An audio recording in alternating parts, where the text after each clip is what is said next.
kita harus berkaca juga Pak, sadar diri. Kenapa kita bisa ditolak? Kan seperti itu ya Pak ya. Ya itu iya, tapi Kenapa kan kita begini bisa Pak, ditolak?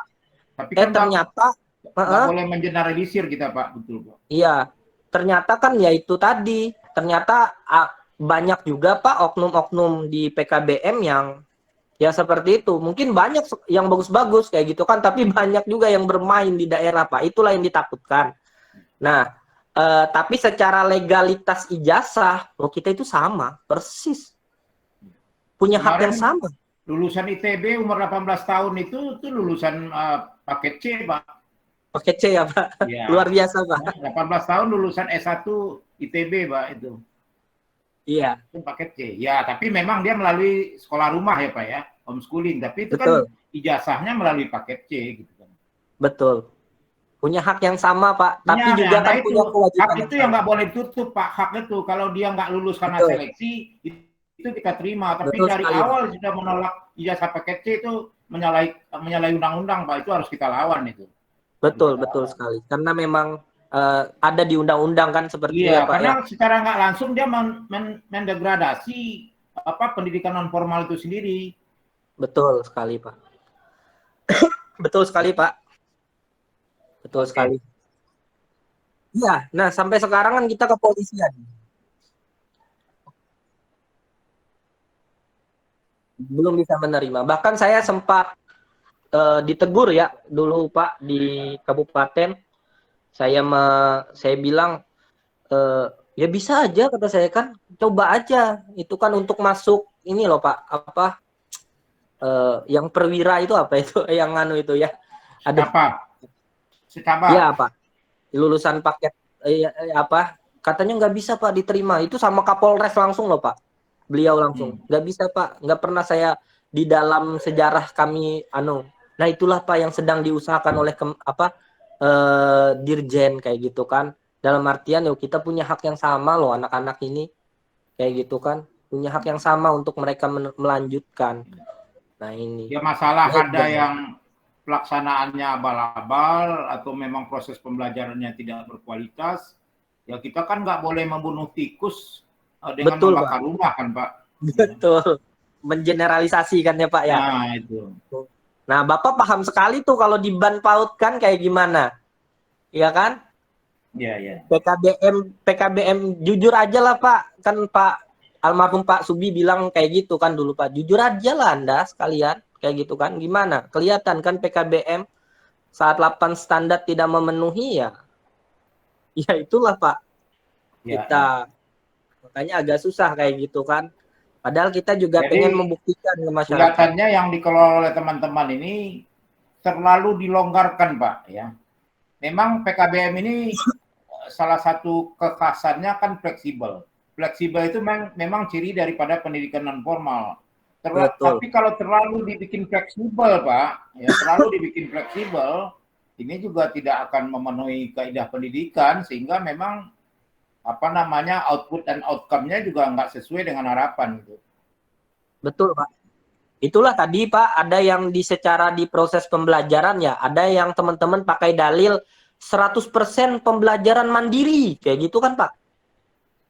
Itu kan sah-sah saja memang ada tatap muka, tutorial mandiri, lalu lebih banyak mandirinya, kayak gitu kan.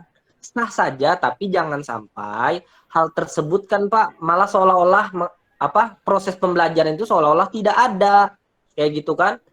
Mandiri semua, fleksibel semua. Jadi Ini PKBM yang sekarang bisa Pak mengakses peserta didik seluruh Indonesia dengan pembelajaran online Pak? Sudah bisa ya Pak? boleh Pak, untuk NPSN-nya boleh, tapi tetap Pak untuk ujian nasional dia. Nah, tapi kan ujian nasional kan kita lihat juga Pak setiap tahun kebijakannya seperti apa. Kalau 2 tahun ini online berarti dia online bisa Pak seluruh Indonesia. Tapi kalau dia saat harus hadir, nah nggak bisa Pak, harus datang hadir dia. Nggak bisa ditumpangkan di PKBM di sana gitu, nggak bisa Pak ya? Umpamanya katakanlah saya PKBM di Jakarta, ada peserta didik dari Makassar, nanti saya tumpangkan bisa, di Pak, PKBM di Makassar. Secara NPSN-nya bisa Pak, tapi itu kan terlihat jadinya Pak. Terlihat datanya itu loh Pak di Dapodik. Loh dia ini orang Jakarta tiba-tiba ke sana kan kayak gitu Pak. Kelihatan aja Pak. Kan sekarang kita kan satu data Pak di Dapodik kan. Iya, betul, Mau betul. kalau LKP kan masih belum ya Pak ya? Dalam Kalau proses, masih Pak. belum Udah satu data juga, Pak. Udah satu data juga, Pak. di Sudah, Pusdatin ya Pak ya. Nah, sudah. kalau PKBM kan memang karena memang masuknya ke Dirjen Paut Dikdasmen kan akhirnya kan ya satu data ya Pak ya di Pusdatin. Iya. Kebetulan saya punya LKP dan saya pernah Bapak ngisi materinya di mana ya dulu ya? Saya pernah ketemu Bapak di Banjarmasin apa dulu ya? Oh, mungkin ya di Banjarmasin kali ya. Iya Iya, Pak, Banjarmasin. di Banjarmasin kalau nggak salah saya Pak pernah ketemu. Bapak di mana, Nah, Pak? saya di Sampit Kalteng Pak. Oh, Kalau Sampit. Bapak kenal Eko Gen tahu nggak Pak? Ya, Kenal nggak Pak? punya. Eko ya. Eko Nah, sama yang apa namanya? Lembaga kursus Edi yang Sabarudin? Pak Sabarudin, Edi Sabarudin ya, betul. Iya Pak. Ya. Itu. Nah saya kebetulan 2013 saya sampai sekarang masih eksis LKP saya Pak. Saya udah 2 kali ke Sampit, Pak. Wah itu tembus ke Bang Edi Pak. Iya, Edi. Nah kalau kantor saya sekarang satu jalur dengan beliau itu Pak. Syukurlah. Syukurlah. Nah jadi secara dapodik kan Pak, kita kan sekarang sudah sama persis ya Pak ya PKBM dengan sekolah. Jadi mau NPSN, mau riwayat pendidikan kan kelihatan sekarang Pak. Nggak bisa ditipu-tipu loh Pak. Iya, betul. Riwayat pendidikan. Makanya kalau yang masuk itu di kelas langsung kelas akhir Pak, kelas 3, kelihatan dong Pak. Oh dia mana kelas 1, kelas 2-nya, kelihatan. Nggak bisa ditembakin lagi, Pak ya. Kalau dulu kan bisa ditembakin langsung aja ke kelas 3. Mati Pak. Mati.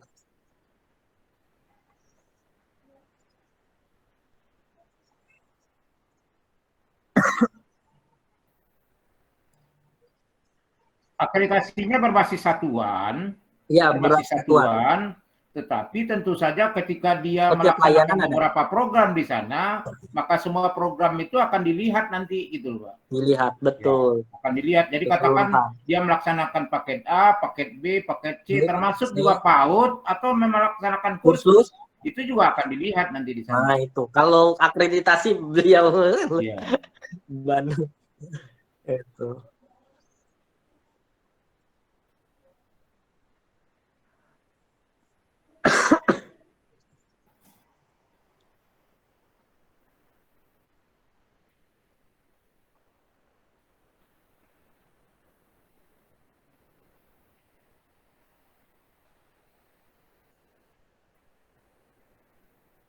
Suara masih di mute tuh.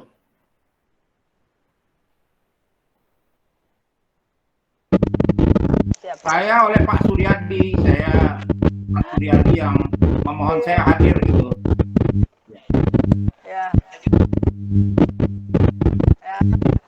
Ya, sebelumnya terima kasih banget, terima kasih sekali kepada Pak Denny, Pak Arpinus, baru ketemu kita ya Pak. Nah, terus juga dengan yang lain-lain ini kayaknya ini masih kita ini belum ada oh ada Yanti tuh, ada Yanti. Jadi sebenarnya undangan ini udah banyak, tapi kita tahu ya yang namanya kalau soal pendidikan tuh siapa sih yang peduli pendidikan? Gue pikirin gitu. Orang sekarang apalagi lagi zaman begini, nggak usah ke sekolah, nggak usah di rumah aja bisa belajar. Nah, jadi pendapat seperti itulah ketika saya mengundang ini, ngapain sih mau capek-capek amat ngurusin PKBM? Orang punya masing-masing, jadi jangan dianggap kita ngurusin PKBM itu sesuatu yang apa gitu ya. Jadi aneh lah pokoknya tanggapan teman-teman itu kesannya PKBM itu bukan apa-apa. Sementara saya tahu yakin sekali PKBM itu bisa melebihi pendidikan formal, kualitas peserta didiknya jika kita pembinanya, kita ketuanya konsisten dengan apa yang sudah kita dapat. Apa yang kita dapat? Ya kita mulailah dengan karakter yang seharusnya kita peroleh itu apa sih? Kita punya apa namanya? Teladan itu kan Nabi Muhammad. Dia selalu mengajak kita untuk berkarakter sidik, tabrik, amanah, fatonah. Itu dari dulu. Dari dulu saya mendapat itu dari kelas 3 SD. Sekarang di setiap perusahaan, boleh saya bilang ada sebuah asuransi yang sudah mendunia. Itu saya diajak sama teman di situ. Ketika saya bicara staff, kesannya kok milik bukan milik umat Islam. Ya bukan milik umat Islam. Itu dapat dari siapa? Saya dari kelas 3 SD dapat staff. Guru saya mengajarkan itu. Maka dari itu, ketika saya mulai mengajar tahun 1984 sampai terakhir 2020, itu saya berprinsip bahwa apapun, intinya setiap peserta didik itu harus staff. Sidik, tablik, amanah, fatonah. Itu aja. Kalau itu bisa kita lakukan, insya Allah ada namanya korupsi, contek menyontek, beli ijazah. Saya punya pengalaman sangat-sangat di S2, S3 saya. Yang namanya nyontek, sesuatu yang biasa. Buat saya itu nggak bisa. Ada satu kuliah, nih saya cerita aja, ini fakta ini. Boleh di-share nanti, boleh ditanyakan ke pihak-pihak terkait. So, saya mau buktikan, benar nggak sih omongan ini? Ternyata yang tidak lulus cuma saya. Yang di belakang saya itu semuanya jelas-jelas kerjasama, jelas-jelas kertas lembar jawaban teman yang paling pintar itu beredar, lulus. Tapi saya bilang inilah salah satu contoh pembelajaran setingkat doktoral. Bukan mau gimana-gimana. Orang ada yang bilang, oh dia selesai S3. Saya bilang, saya perlu lihat S3-nya benar apa enggak. S3-nya kalau sekedar S3 cuma S3, semua juga bisa. Cukup modal duit. Saya barengan dengan seorang pejabat yang dia bisa selesai 2 tahun. Wah, bangganya minta ampun. Padahal saya tahu kualitas dia, saya tahu. Saya kenal dia satunya. Makanya saya lihat, udah tahu saya. Itu soal kuliah. Soal kenaikan pangkat sama aja. Yang namanya pangkat itu pegawai negeri sipil itu bagaimana orang-orang penilai itu bisa dibayar itu bukan rahasia umum. Sementara saya diajar oleh orang tua saya, jangan pernah lakukan peristiwa sogok menyogok berapapun jumlahnya. Nah itu 2001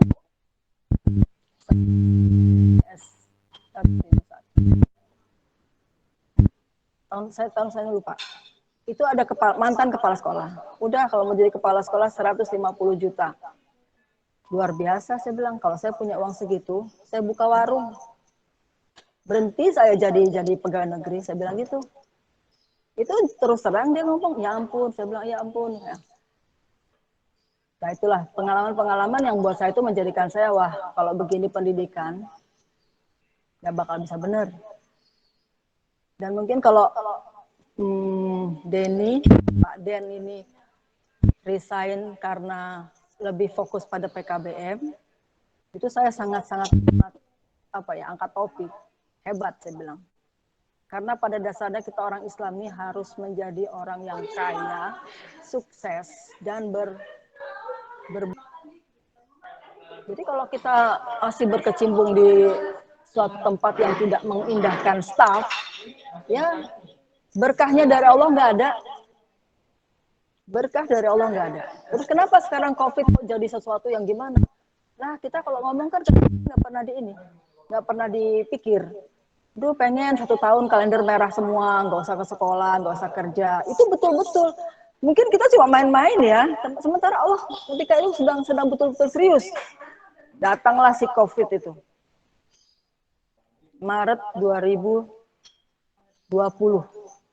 Ingat saya, ketika itu saya sudah mengajukan pensiun dini sebagai PNS yang semuanya orang bego banget sih, bahasa ininya bego banget sih, di mana-mana orang berebut mau jadi ini, mau jadi PNS, ini udah PNS sudah tinggal nikmatin aja keluar pensiun dini. Saya bilang hidup bukan cuma soal rupiah. Hidup itu adalah soal bagaimana kita berbahagia di dunia dan akhirat. Dan itu adanya di hati. Bukan di duit, bukan di rupiah. Itu. Jadi saya mengajarkan ke anak-anak saya, jangan semata-mata semuanya rupiah, jangan semata-mata semuanya. Kita bakal mati. Ya kalau saya bilang kita semua camat, calon mati. Ya tanggal 13 Juli saya baru menemani ibu saya bertalkin. Gimana rasanya kehilangan tuh luar biasa. Nangis saya dari jam 11 sampai jam 5. Itu betul-betul saya menemaninya. Jadi supaya kita ingat bahwa kita cuma sebentar di dunia itu. Jadi saya kenapa orang nggak tahu apa-apa, bukan bidangnya di PKBM, mau ngurusin PKBM. Karena saya peduli. Saya punya cucu sekarang 8 orang. Saya nggak mau cucu-cucu saya dididik oleh orang yang tidak punya komitmen terhadap staff. Gitu. Jadi saya bilang sama anak-anak saya. 3 anak saya perempuan semuanya sarjana. Tapi mereka semua memilih di rumah. Menjadi guru buat anak-anaknya. Itu buat saya salut gitu ya. Mungkin kalau orang yang ini, ngapain kuliah tinggi-tinggi, jadi sarjana, jadi master, di rumah aja ngurusin anak. Nah, anak saya menjawab, yang gaji saya Allah. Dan itu tidak ternilai jumlahnya. Nah, makanya dari situ saya, ayolah, Rahmat dan Dinel, yang PLS, saya cuma modal, ayo buat bisa membuat PKBM berkualitas dan bermartabat. Nah, Allah mempertemukan saya dengan Pak Den. Itu saya bilang nggak ada yang kebetulan di dunia uruh saya. Nih beresin pendidikan di Indonesia. Bukan cuma di Indonesia, bilang dunia kalau perlu. Oh bisa. Seorang Riza yang begitu aja bisa berkiprah di pendidikan. Insya Allah bisa. Saya menulis apa yang saya rasakan, apa yang saya alami. Dan saya sempat satu dan itu saya ingin kemudian itu jadi inspirasi buat orang-orang yang berpikiran seperti Pak Den, seperti Pak Arifin dan yang lain. Mungkin itu cukup dari saya. Silakan yang lain, itu ada beberapa peserta lainnya, silakan ikut bicara. Yang jelas intinya saya ingin mewujudkan sebuah PKBM Merdeka Belajar yang benar-benar merdeka menjadi staff. Sidik, tablik, amanah, dan fatonah. Demikian. Assalamualaikum warahmatullahi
Oke.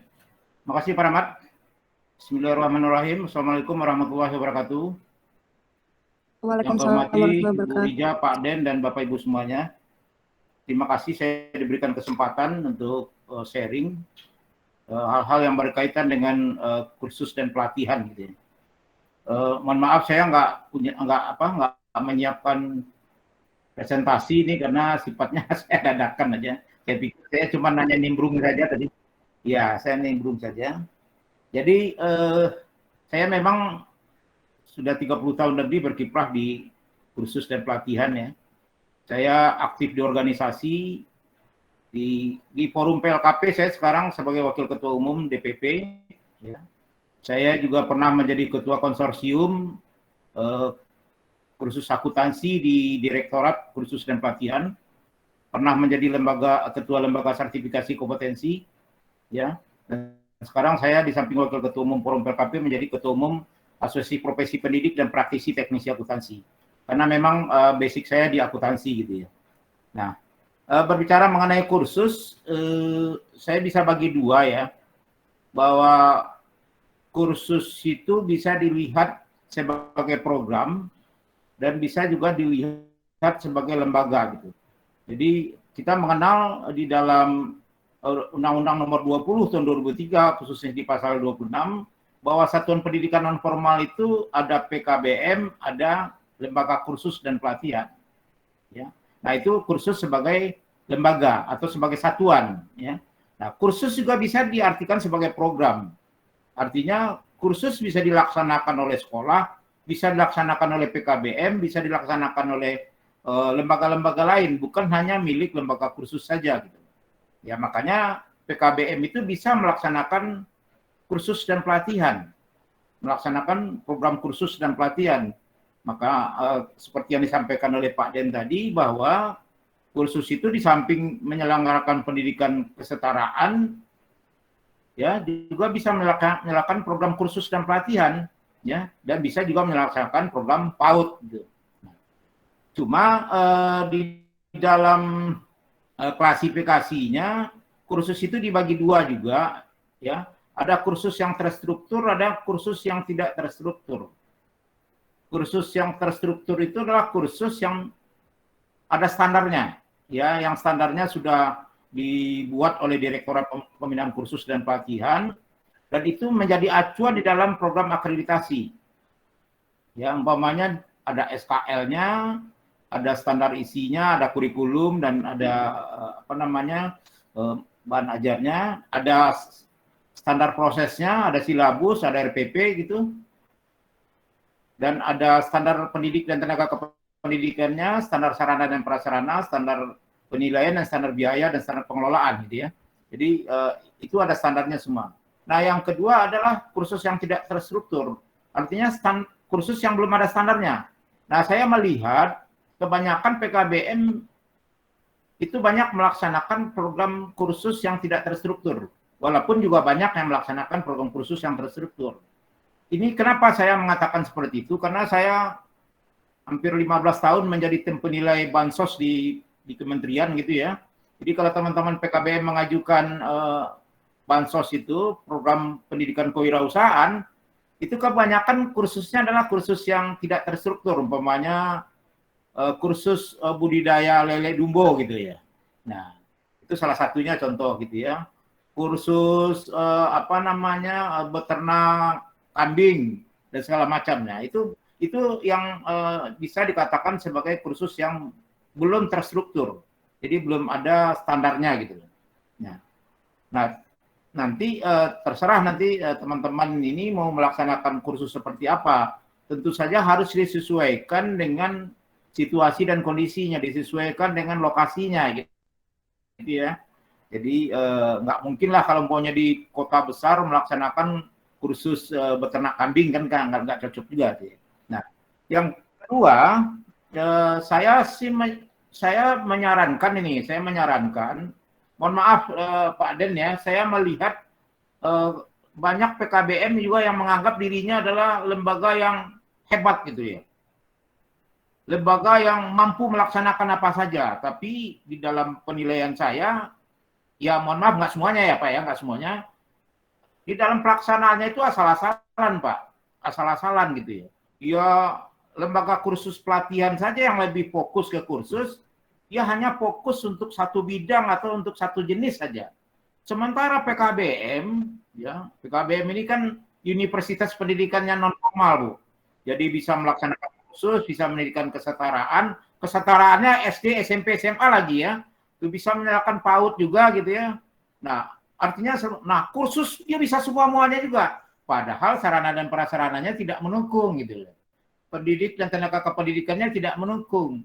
Nah, untuk itu kalau memang PKBM yang akan didirikan nanti atau siapa yang akan mendirikan PKBM, saya lebih menyarankan fokus kepada satu lembaga, satu keterampilan saja, supaya memang itu bisa dijadikan core dan itu bisa di branding nantinya, bisa di branding sehingga memang lulusan yang dihasilkan itu betul-betul memiliki kualitas dan daya saing yang tinggi ketika memang nanti sampai ke masyarakat gitu.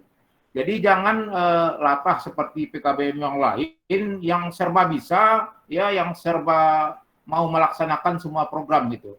Jadi pilih aja salah satu yang kira-kira mana yang cocok dengan katakanlah pasar ataupun target market dari PKBM-nya, yang cocok dengan lokasinya ya, dan yang cocok juga dengan resources yang dimiliki oleh PKBM itu sendiri, baik itu SDM-nya maupun sarana dan prasarananya dan lain-lain gitu. Jadi janganlah terlalu kalau bahasa kampung saya gadang suwo dak manganyang gitu ya. Jadi terlalu berambisi tetapi itu tidak maksimal hasilnya. Itu yang perlu menjadi catatan kita. Jadi nah yang ketiga, kalau melaksanakan kursus yang terstruktur, saya berharap pastikan orientasinya adalah menggunakan SKL yang sudah ditetapkan oleh kementerian atau SKL yang sudah berbasis SKKNI ya, karena akan menghasilkan orang-orang yang akan terjun ke pasar kerja nanti. Dan di dalam proses penilaiannya pastikan ikut uji kompetensi ya, jangan hanya mengikuti ujian berbasis lembaga saja atau ujian yang ada di satuan saja. Jadi pastikan ikut uji kompetensi melalui lembaga mandiri, lembaga yang independen, lembaga yang tidak memiliki kepentingan, lembaga yang hanya semata-mata memotret. Ya, kalau kita menilai sendiri, kita menguji sendiri kan jeruk makan jeruk gitu ya. Jadi bisa saja bagi lulusan kita lulus semua, tapi begitu diujikan melalui lembaga yang mandiri ternyata nggak lulus. Boleh-boleh saja melalui ujian sendiri boleh, tapi sesudah itu juga harus diikutkan melalui lembaga sertifikasi. Itu kalau mau melaksanakan program kursus yang terstruktur. Nah, yang mana yang mau dipilih tentu saja yang lebih paham adalah yang bersangkutan ya, yang cocok yang seperti apa gitu. Nah, yang ketiga, kalau kursus ini nanti akan diarahkan juga sebagai sesuatu yang profit oriented gitu ya, artinya kursus yang kira-kira bisa di request ya, atau katakanlah diterima oleh pasar, tentu saja pastikan kursus yang betul-betul competitiveness-nya itu tinggi. Jadi jangan latah gitu ya. Jadi kalau bisa buatlah kursus yang unik. Ya. Buatlah kursus yang unik, kursus yang memiliki diferensial dari pesaing kita.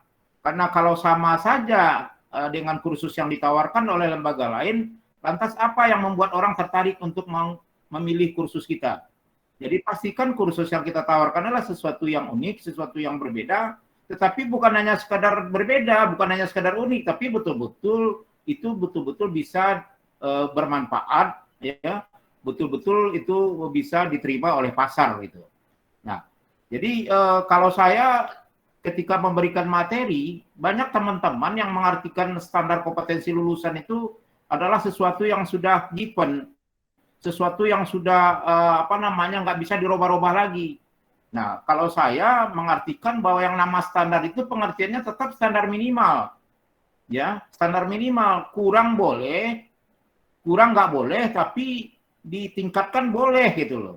Nah, diimprove bisa gitu loh. Jadi jangan umpamanya, mohon maaf, ini kalau Pak Den ya, kalau akreditasi itu masih banyak dengan menggunakan pendekatan ATM, tapi ATM-nya itu kasar gitu loh Pak. Kadang-kadang pakai SKL, SKL-nya diambil dari kursus lain, kadang-kadang itu nggak sempat ganti namanya, masih ada nama lembaga kursus lain, itu masih dicapok begitu saja. Nah, maksud saya itu jangan begitulah, dimodifikasi lah sendiri, sedikit gitu ya, dan modifikasinya disesuaikan dengan karakter kita, disesuaikan dengan kursus yang akan kita bangun itu, kita brandingnya di mana gitu loh. Nah, jadi jangan hanya sekadar mengadopsi saja ya, tapi dimodifikasi ATM gitu ya, bukan ATP. ATP itu amati tiru plek gitu ya. Ini amati tiru modifikasi. Bolehlah supaya kita nggak kerja dari nol, boleh gitu kan ya. Tetapi ya lagi-lagi cobalah diimprove itu SKL itu dan pastikan improvementnya itu adalah sesuatu yang berbeda, sesuatu yang unik gitu, yang menjadi ciri khas kita. Itulah sentuhan kita. Nah, karena ketika SKL-nya berbeda, maka kurikulum kita berbeda nantinya, ya. Karena kurikulum kan di breakdown dari SKL ya Bu ya. Ya. Begitu juga silabus, RPP, bahan ajar kan semuanya dari SKL. Begitu juga pendidik dan tenaga pendidik yang akan kita tugaskan juga tetap aja acuannya juga SKL. Nah, jadi mulailah dari SKL yang betul-betul dikaji dengan baik, ya, disesuaikan dengan pasar, disesuaikan dengan resources, disesuaikan juga dengan visi dan misi daripada lembaganya gitu. Nah, supaya memang kita menghasilkan SDM itu tidak hanya sekedar menambah beban pemerintah, artinya menambah beban pemerintah kita menciptakan pengangguran lagi. Padahal pendidikan non formal itu kan salah satunya adalah solusi untuk mengatasi pengangguran. Nah, kalau kita juga mencetak pengangguran lagi kan berarti kan buat apa begitu ya. Jadi itu yang saya harapkan bagi teman-teman yang akan melaksanakan kursus dan pelatihan gitu. Dan yang selanjutnya karena saya dari akreditasi ya memang perlu juga mengenai profil lembaga kita itu difoto oleh lembaga luar.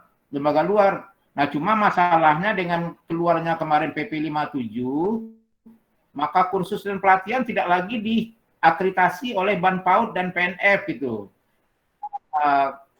Kursus dan pelatihan itu tidak betul. PP 57 ya. Jadi ini yang menjadi ini juga menjadi perdebatan bagi kami sekarang penggiat lembaga kursus dan pelatihan. Karena memang regulasi belakangan ini sangat tidak berpihak kepada pendidikan non formal, ya. Pak Den ingat bahwa kami dengan teman-teman pada akhir 2019 itu berjuang keras mengembalikan pendidikan non formal karena dengan dihapuskannya Direktorat Jenderal Direktorat Jenderal PAUD dan PNF gitu ya. Nah, dengan adanya Perpres 82 waktu itu, sehingga memang boleh dikatakan pendidikan non formal baik kursus dan pelatihan maupun PKBM bagaikan anak ayam kehilangan induk tadinya. Tapi alhamdulillah berkat daripada perjuangan kita semua dengan kita demo besar-besaran ke Senayan, kita juga hearing ke DPR, alhamdulillah separuh daripada perjuangan kita sudah bisa dipenuhi, yaitu di mana kursus dan pelatihan kembali ada direktoratnya yang membina, tapi di bawah Direktorat Jenderal Pendidikan Vokasi. Nah, sementara PKBM ada di Direktorat Jenderal Pendidikan Khusus dan Kesetaraan gitu ya. Jadi di bawah Ditdasmen dia. Jadi kalau yang tadinya kita dalam satu rumah besar, sekarang kita ini terpisah gitu, antara kursus dan pelatihan dengan PKBM itu terpisah rumah besarnya. Nah, ini yang harus kita coba perjuangkan. Kebetulan kita dengan beberapa guru besar, termasuk dari UNJ, Prof. Apit, gitu ya, dari UNES, Prof. Yatim, dari Malang, Prof. Supriyono, dari Jogja, beberapa guru besar ya, itu aktif sampai saat ini masih berkomunikasi, berdiskusi, bagaimana untuk undang-undang sistem pendidikan ke depan itu, pendidikan non formal harus eksis kembali gitu, harus eksis kembali. Karena mohon maaf sekali lagi tanpa mengurangi makna pendidikan formal, tapi kita lihatlah selama ini kualitas pendidikan formal kita seperti apa. Ya, Bapak Ibu mungkin bisa merasakan ya, banyak orang yang sudah belajar bahasa Inggris di pendidikan formal sampai 12 tahun, tetapi toh juga lembaga kursus dan pelatihan juga yang menyelesaikan gitu. Ya, banyak orang yang sudah sekolah menjahit di SMK, tapi toh juga kursus dan pelatihan yang menyelesaikan sehingga dia bisa profesional. Jadi kenapa pendidikan non formal ini harus dimarginalisasi? Kenapa memang pendidikan non formal ini harus dicampakkan begitu saja seperti kacang lupa dengan kulitnya? Ini yang membuat kita sedih, Bu. Jadi mungkin dengan kebersamaan kita, dengan kekompakan kita, insya Allah mungkin rumah besar pendidikan non formal akan kembali lagi sebagaimana dalam Undang-Undang Nomor 2 tahun 89 dulu tentang Sistem Pendidikan Nasional dan dirubah dalam Undang-Undang Nomor 20 tahun 2003 tentang Sistem Pendidikan Nasional. Malah di dalam Undang-Undang Nomor 20 itu memperkuat Undang-Undang Nomor 2 tahun 89 mengenai keberadaan pendidikan non formal. Tetapi kita nggak tahu nih dalam undang-undang pendidikan yang sekarang lagi digodok nih. Tapi menggodoknya kayaknya diam-diam. Jadi kalau kita acuh, kita bisa kehilangan kesempatan ya untuk memperjuangkan nasib kita. Karena kelihatannya seperti ini Bu sekarang ya, semuanya diam-diam. Seperti juga ketika memang pemerintah menyampaikan konsep peta jalan pendidikan ke DPR, untung kami tahu, buru-buru kami langsung datang ke Komisi 10 supaya itu bisa dibatalkan. Jadi kami menggandeng PGRI, kita menggandeng juga teman-teman penggiat asosiasi pendidikan yang lainnya. Alhamdulillah peta jalan pendidikan itu dibatalkan untuk dikembalikan lagi ke Kemendikbud untuk dikaji ulang gitu. Jadi mungkin itu yang bisa saya sharing. Kalau ada pertanyaan, monggo. Kita hanya sharing saja, bukannya kita menjadi narasumber gitu ya. Baik, itu Pak Rahmat ya. Makasih. Wabillahi taufiq wal hidayah. Assalamualaikum warahmatullahi wabarakatuh.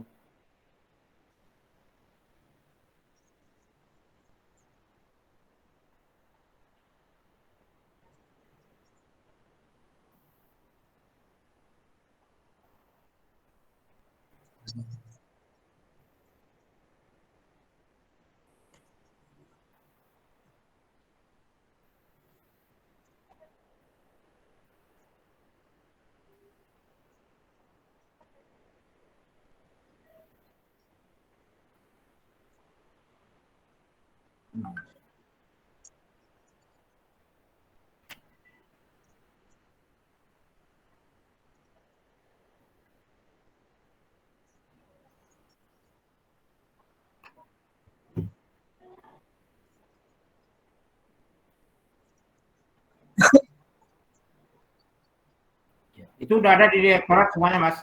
Di direktorat sudah ada semuanya. Kalau kursus bahasa Inggris, kursus komputer, kursus apa itu udah ada yang, kalau nggak salah sudah 36 jenis ya di direktorat sudah ada itu semuanya. Tinggal di download aja itu nanti.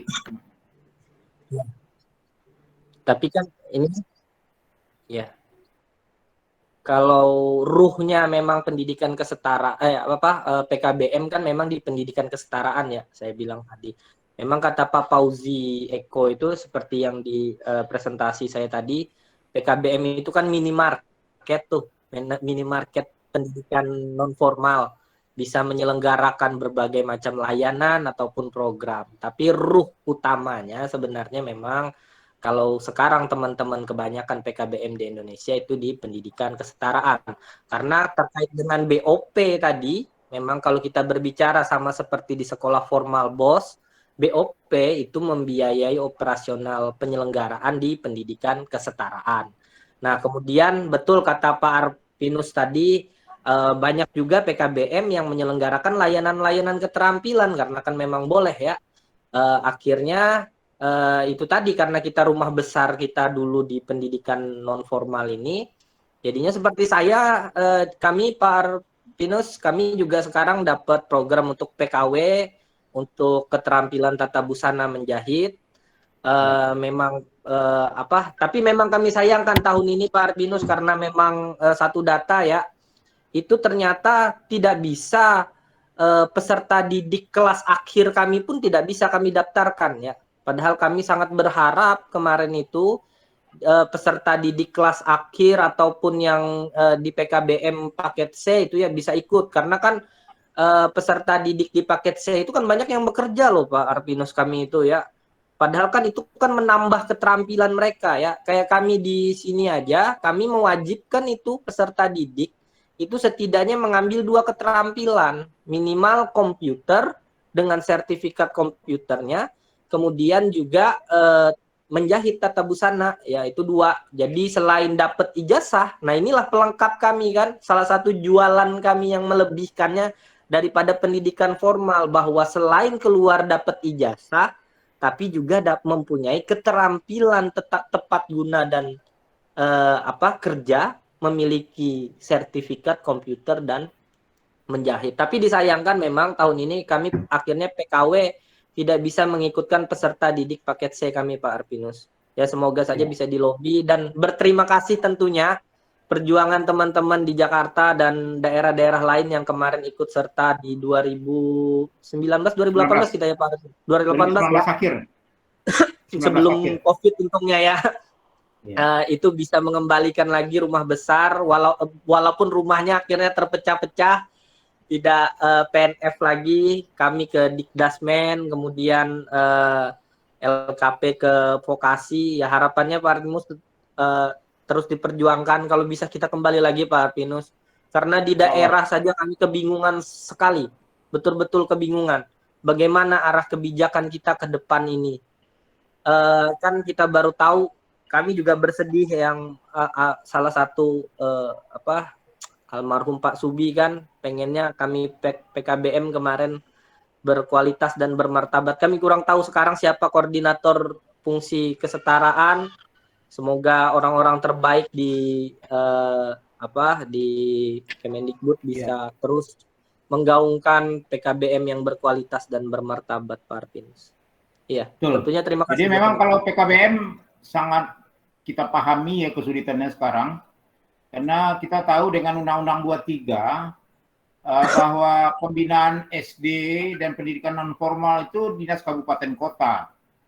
Sementara pendidikan menengah paket C ya, paket C itu adalah dinas pendidikan provinsi gitu ya. Betul Pak. Nah itu membingungkan gitu ya. Jadi ada yang koordinasinya dengan dinas pendidikan kota atau kabupaten, dan ada yang dinas pendidikan provinsi.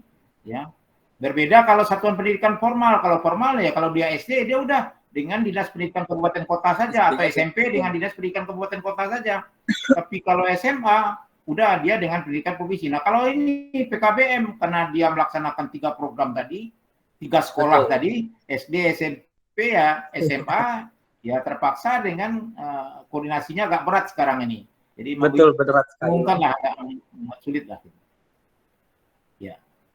Apalagi kan kita kan Dapodik ya Pak ya, Dapodik sekarang kan wah luar biasa ya Pak. Semua satu data kita harus mengisi inputnya. Kita admin itu saja Pak, kalau di sekolahan kan Pak, sekolahan kan administrasinya lumayan ya, lengkap berapa orang kayak gitu, tim ya. Itu cuma satu sekolah. Itu pendidikan kesetaraan sekarang itu 3 sekolah. Bayangkan itu ada yang kami saja adminnya sekarang itu 3 orang Pak. Untuk Dapodik 1 orang yang khusus. Bayangkan aja kan di PKBM ini kan masih banyak Pak teman-teman di semua daerah yang one man show Pak. Pengelolanya yang iya kan Pak, one man show. Pengelolanya yang pegang Dapodik, pengelolanya yang nyapu kan, pengelolanya yang kan seperti itu Pak. Nah, ini yang kita wah lumayan juga, tapi kan ini memang tuntutan untuk kita menjadi berkualitas dan bermartabat. Maksud kami ya terus didukung, memang kita sama-sama, karena pendidikan non formal ini kan ibaratnya itu tadi, kita tidak bermaksud untuk bersaing menyaingi, tapi bagaimana kita tujuan akhirnya ikut bersama mencerdaskan anak bangsa. Terima kasih. Karena moto kita kan melayani yang tidak terlayani, Pak. Betul, memfasilitasi yang tidak terfasilitasi.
Assalamualaikum warahmatullahi wabarakatuh.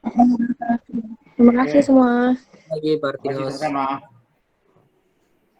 Pak Den, sampai ketemu.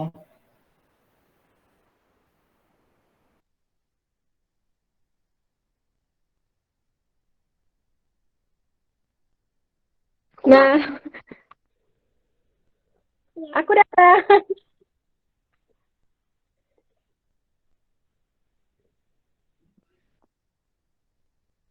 Wow, dinyalain dong.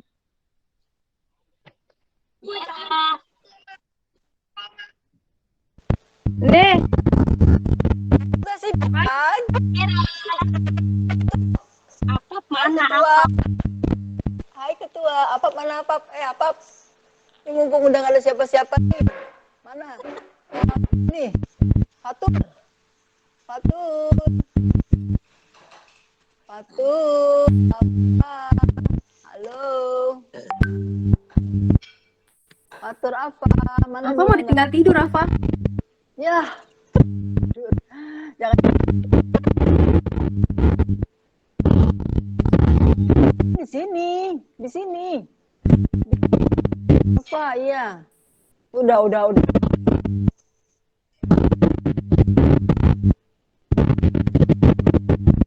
Ya makanya apa di apa namanya desain ruang bawah tuh siap dipakai. Yang intinya Om Am siap gitu ya karena dia tanggal 27 malam cara untuk PCR, terus seharian di bandara, terus tanggal 29 pukul 00.00 berapa itu berangkat ke Amerika kerja. Nah, rumah ini dan semua yang ada di sini